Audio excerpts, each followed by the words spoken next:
All right. Let's go ahead and talk to Liz now in Illinois. Hi, Liz. You're on with Hello. Kenneth and Martin. What's going on, Liz? Oh, hey, how's it going? Good on my end. Good, Sounds good. You good. sound great. Yeah. What are you? What would you like to talk about tonight? Oh, well, it's the first time I've called, and I just thought, why not share this? I mean, do what you want with it, but um, I lived in this little town in Oakville, Illinois, about 10 years ago. I lived there for 4 years, and this farmhouse I lived in seemed to have a residual haunting. I had someone else in the home pointed out that they had heard these things, and I said, "Yep, yep, I hear them. I just don't give it any energy." But anyway, energy. I'll explain that one for you later too. By the way, um, Thank you. so this chanting would be going on about where the stairs are, in the middle of the stairs going up into the bedrooms of the farmhouse. Now that would go on at the end of May, beginning of June. And then there was another experience. This would happen every year for the 4 years I lived there. But I also would experience while almost going into a deep sleep, comfortable in bed. And I would hear this. It almost sounds like a helicopter landing. Whoosh, whoosh, like really loud and intense. And I mean, it scared the bejesus out of me. I was just like, what the hell is that noise? And I'd get myself to go back to sleep. And it took me probably about a few months to 6 months before I really kind of, because I said I don't give it too much attention. Um, that's the energy I meant on that level. But I figured out that the ground must have been higher at this point when these Indians were traveling up from the Shawnee forest down south. Southern Illinois, a little southerner than I am, more south, bad grammar. Anyway, so that was probably the sound of the hatchets, the sickles, clearing a path, cutting through and coming through for the first time, that time of the year, a lot of growth. I don't know. It was just something that made sense, but it happened time and time again. You okay? You said But like the probably. wind, you Yeah. don't see it, it's there. I okay. So Your turn. in short, so what you're saying is that if I'm understanding you correctly, you were living in this farmhouse. You would hear when you were going to sleep, you would hear this sort of thumping sound that you're attributing to hatchets from the Shawnee people. Well, it sounded like a helicopter landing. It wasn't like thumping on the walls or anything like that. It was literally a loud noise that had a rhythm to it, and it wasn't thumping. Yeah, that would happen at the end of May, at the beginning of June. And like I said, it took a few months before I kind of put together my own story, but I sort of, it just sort of made sense because I had to, look at the fact that I was hearing this time and time again, year after year. It's Right. not frightening. It's You just, said it. it is just what it is. Real quick I'm question. sorry. No, it's okay. Sorry, there's always a touch of a delay. No need to apologize. So you said there was wind in this area? No, I never said anything like that. Okay. However, it Was is there? a Was it rural windy? town. There is farmlands far out to at least 5 to 10 miles from where I live. There's open fields, yeah, but um, never experienced a tornado there, and a How few miles down the how road, maybe. okay? So before arrive, okay. There's two separate things that I'm thinking right now. One is that your conclusion is like I just don't know how you could possibly justify that conclusion with the information that you gave. Uh, Um, the yeah, chanting that was going on the stairwells is very much indigenous people. sound.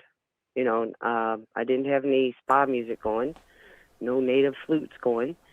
It was just something I heard that it was real. So, okay, I want to first of all say that I'm in no way suggesting that you did not have the experience that you're describing. I fully believe that you heard. I'm not worried if you are. Thing, right? I'm not worried about that at all. Yeah.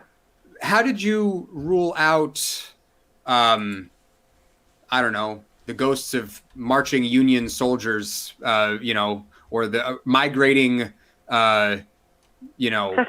Now that would have brought in the thumping. That would have brought in some cussing and. That's what I'm saying. Like, how do you rule out other stuff?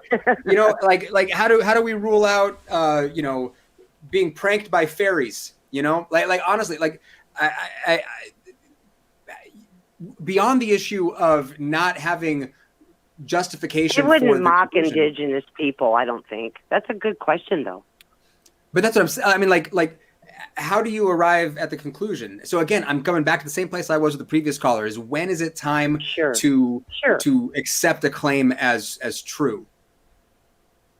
Well, because I did do some research that gave me some idea of what was going on in that area at certain times, eras. So the place that I lived that is called Oakville used to be called Bridgeport, Illinois. Okay. And I'm not quite clear on all of the stories, so I'm not going to try to give it. But I do know that the Okas really made their mark, I guess, in that area to where they actually changed the name of the town to Oakville from Bridgeport. Okay. The fact that it was a very peaceful haunting, I wasn't scared. I wasn't scared like I was when I experienced the back door of our house on a Saturday night, every Saturday night. My uncle trying to come back from a poker game and sleep on the couch and sleep off his buzz. And yeah, I just have a Pepsi the next morning. I just don't know how. Always hear the back door. You know, how you rule out other possibilities before arriving at the conclusion. Oh, I'm not ruling it out. No, there's no argument there. This was my conclusion because of my experience and some of the background of this area made sense. I don't have to believe it, but that's what I concluded. So, however, if you give me something that's a little more tangible that makes sense, I would have an open mind for sure. How much do you care about whether or not the things that you believe are true? There's only a few certain things in life I think we need to believe are true. Well, I'm not asking about certain. Open. I'm not asking about certain because you can. I'm not. So I'm sort of walking down the path of trying to get at epistemology. So when we're talking about, you know, what we know and what we believe, you know, you don't have to be certain about something to hold the belief. But I'm very interested in the degree to which people care about whether or not the things they believe are true. And just for one last clarification, when I say true, what I'm referring to is whether or not that belief is consistent with reality.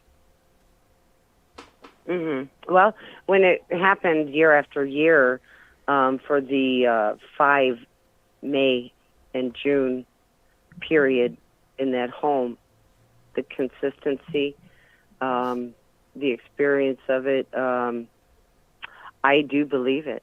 I do believe that was what was happening. It's open to any other possibility. That was my own personal conclusion. So if someone were to tell you that they believed that that their house was visited every St. Patrick's Day, their house was visited by leprechauns, and they told you that there was clover growing around their house, and they heard what sounded like little footsteps and you know, mischievous laughter in the walls of their house, would you believe them? I would be open to their experience. If someone couldn't, if someone couldn't prove them false, would that make their belief true?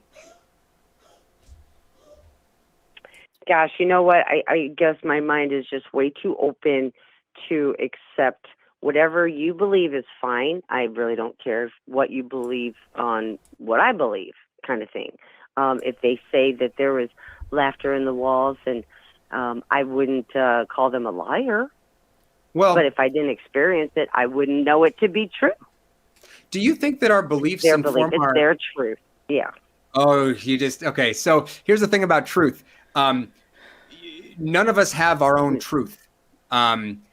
We have perspectives, but the truth is what's real, whether we believe it or not. The truth is what corresponds to reality, right?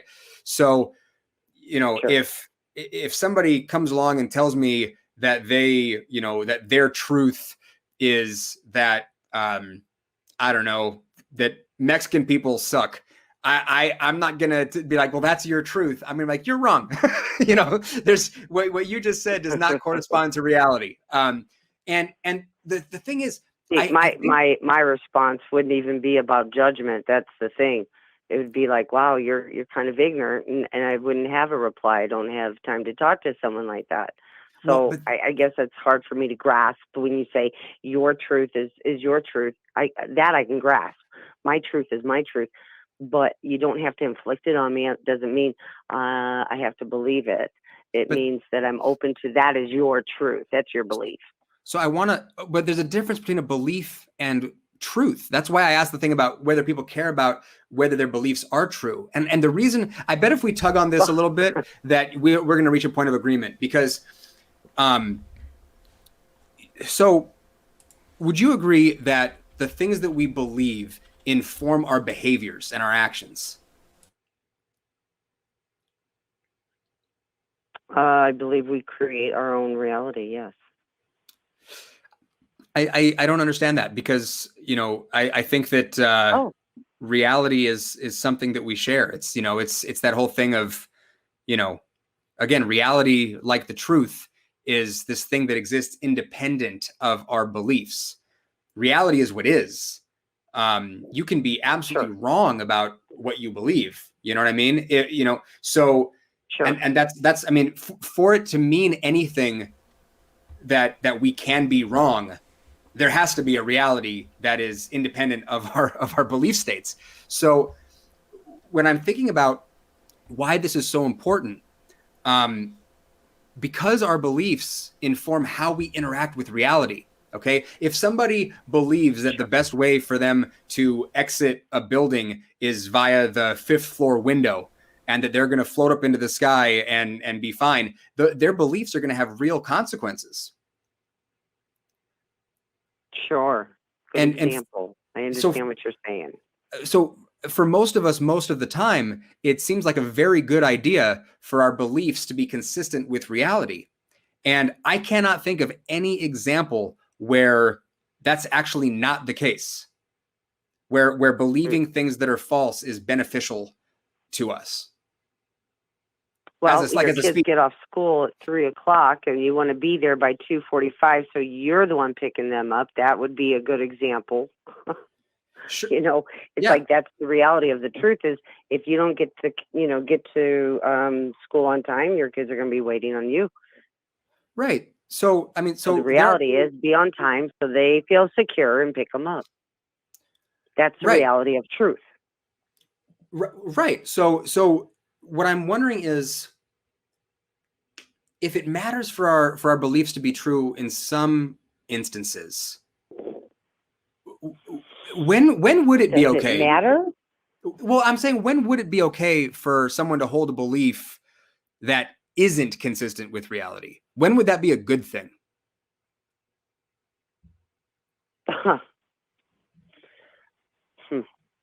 Well, there's a very mind-provoking thought, because I mean, I'm thinking, well, that's someone who might need medication. Maybe. It could also apply to, 1 billion Christians around the world. You know what I mean? It's an interesting thing. And I want to. Oh, now let's. I want to be clear about something. Organized religion is a little bit off the board for talking because I don't really believe in organized religion. I was raised Catholic, went to a Catholic school, and I do believe that Christians they go to church because they're afraid of hell. People who have spirituality are the ones who have been there. So yeah, we are not going to talk about Christians and go in that direction. Again, I mean, the Catholic Church is a great example, especially I would say in Africa, where the Catholic Church waged like a war on the use of contraception, which led to the spread of AIDS and the deaths, the unnecessary deaths of untold thousands and thousands of people. So when you've got people who believe that whatever comes from the mouth of the church is like coming straight from God and has to be taken seriously, again, it's a great example of beliefs informing actions and actions having consequences. So this is why I'm on this crusade to try to like encourage people to have high standards for what you believe and what you accept to be true, and to be skeptical. Have a spine. Well, just to proportion your beliefs to the evidence. To have a spine. I get it, but that's a whole another can of worms you want to talk about there. It really is, because when you think about what they have done to many of countries, bringing in their organized ways, and well, let's just say it's for the oppressed, it's for the depressed, it is for the lost ones, the ones that don't have a spine. Well, I do believe in God, and I have no problem with telling anybody that, but I don't believe you have to go and organize a gathering and give them 10% of what you make. Sure. I would build a church before I gave them my money, you know. It doesn't have to be the Catholic. We're done with this conversation real quick, because I'm only about paranormal, and I do believe Christians, the people who are of two-faced ways, will get their karma. I don't worry about other people not paying for their wrongdoing. So I don't have to be on a crusade. I just have to believe everyone will get their just desserts. But there's no reason to believe that's true. There's no reason to believe that that's actually true. Right. I mean, yeah, that's a nice belief you have there. Yeah. Please demonstrate that it correlates to reality. Real quick, humans form groups. Okay, that's what we do. Humans form groups. Yeah. And I'm not attempting to justify any religions, but as far as the reason why people formed religions, that makes sense. At least to me it does. You know, people form groups, or especially around things they either don't understand or... Yeah, absolutely. I mean, there was a time when we didn't know what caused lightning, so we had a lightning god, and and then as we discover more things, we kind of it's the God of the gaps principle, basically. And again, I know you're not calling in for any religious claim, and I don't think Kenneth was trying to address that by bringing up religion. It's about making sure that what you believe is true. Like, for example, for me, I used to have political beliefs that I've later found to be false over the course of over a decade. I also used to have religious beliefs that I no longer believe in.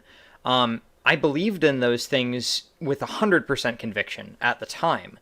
And then once I found more evidence that showed me that... Yeah, I get it. I was raised Catholic, went to church every day, all through school years. So I get it. I do. Right, I believe in fellowship. However, I don't believe some of the things that you're being dictated. And as far I agree completely. I think my religion is about, I do bad, I feel bad. If I do good, I feel good. See, to me, just take out God and you've got a great moral compass. Well, it's like the wind. Do you see how you're adding God, and that's actually adding a step to your morality?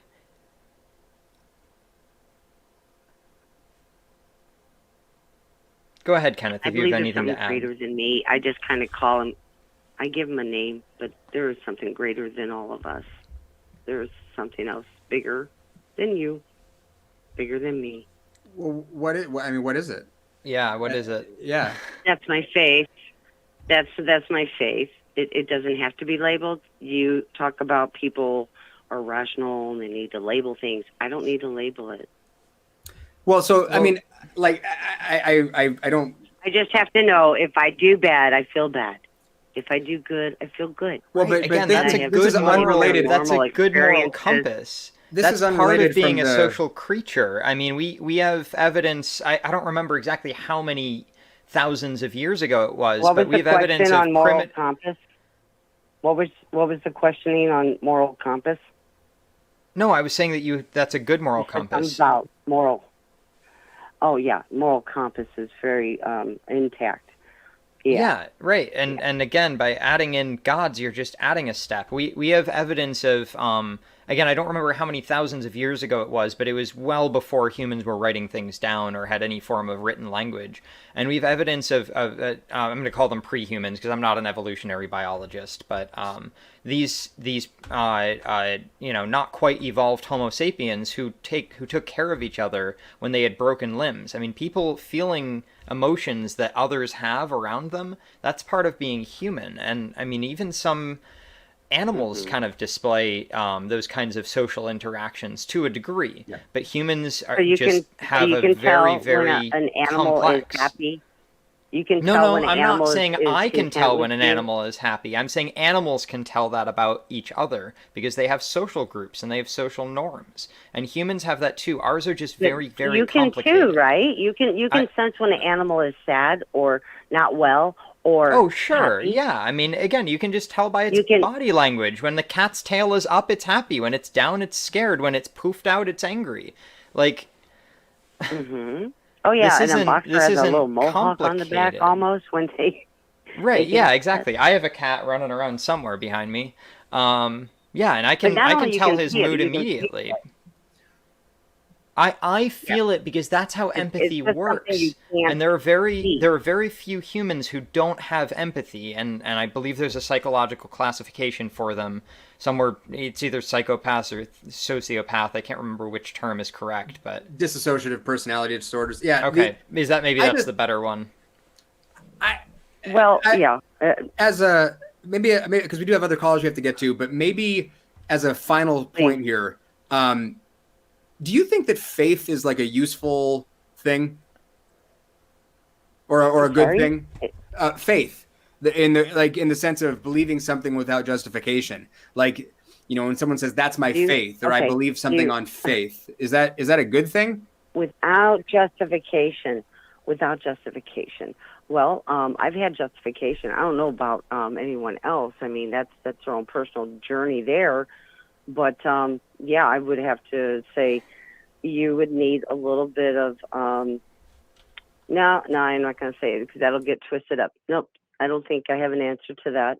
I think that you believe your mother loves you, right? So you have faith, knowing that when you call her, she's going to pick up the phone and be happy to hear from you. I mean, I have an awful lot of evidence for that. I can test that. I don't have to use faith at all. I could run like a scientific study. We could do double blind study. I mean, we could have other people call my mom and see if their reactions are the same. I mean, we could test this. Mm-hmm. So faith is not even in the equation anymore. Well, if I went to the bus stop knowing it was going to be there at 3:15 and I got there at 3 just to make sure he wasn't early, I had faith knowing he'd be there. And then, hey, he came. I didn't have proof before I got there.